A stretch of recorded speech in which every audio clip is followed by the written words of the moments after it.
Hello everyone, welcome to Harsha Trainings. I am again back with one more aptitude trick. Today's trick is on ages. Question చూద్దాం. Ages of A and B are in the ratio of 5:4. అయితే after 4 years their ages ratio is 6:5. అంటే 4 years తర్వాత వాళ్ళ age present వాళ్ళ age ratio 5:4. After 4 years their age ratio is 6:5 అంటున్నారు.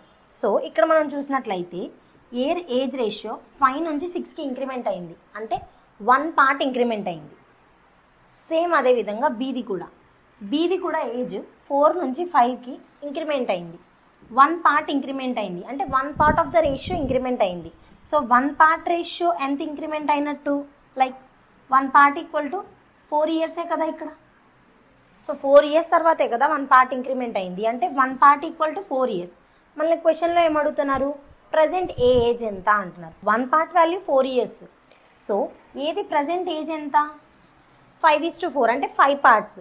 So 1 part 4 years అంటే 5 parts ఎంత, 5 into 4 కదా.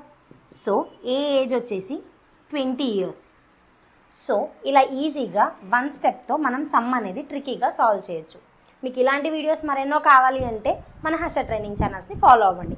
ఇంకా మీకు ఏ టాపిక్స్ కావాలి అనుకుంటున్నారో అవి కామెంట్ సెక్షన్లో కామెంట్ చేయండి. Thank you.